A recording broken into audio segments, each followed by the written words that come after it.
Have you ever wondered how the average height of students in a class is obtained? Or how the average annual rainfall in a state is measured? We use statistical methods to calculate them. Recall that statistics involves collection, organization, and interpretation of numerical data.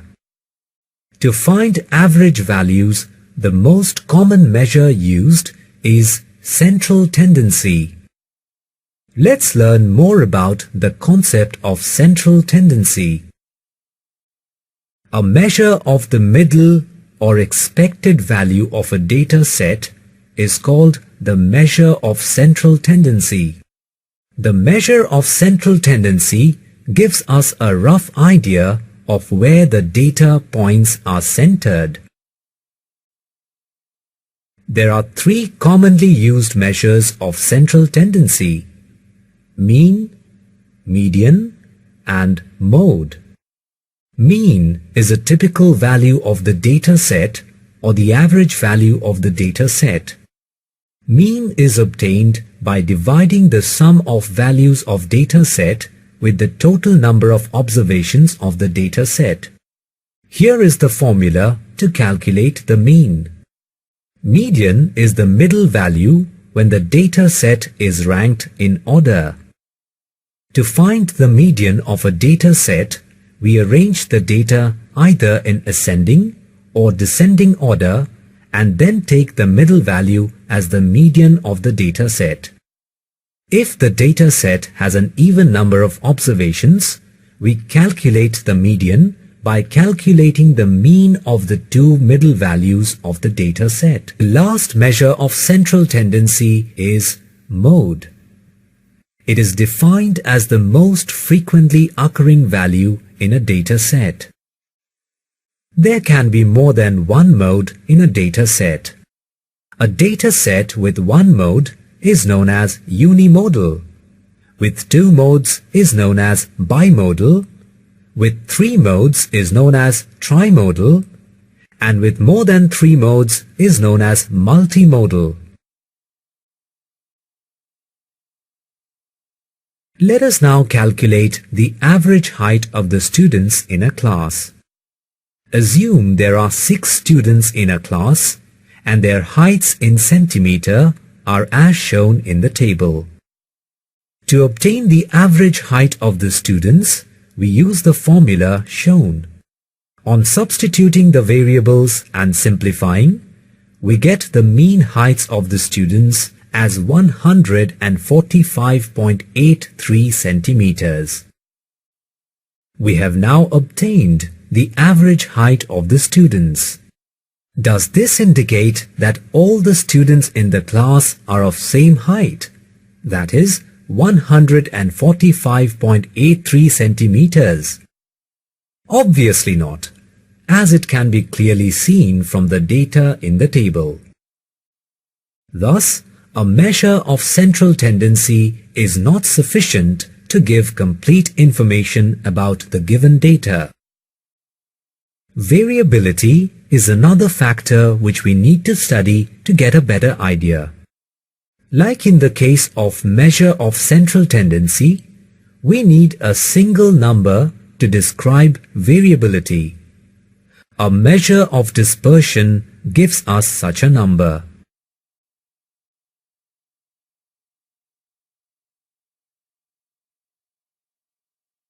The measure of dispersion describes how similar a set of scores are to one another. A lower measure of dispersion indicates a higher similarity between the scores of the given set, whereas a higher measure of dispersion indicates a lesser similarity between the scores of the given set. There are 4 common methods to measure dispersion. They are range, quartile deviation, mean deviation, and standard deviation. Click the tabs to learn about each method in detail.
The properties of a good measure of dispersion are the same as the properties of a good measure of central tendency.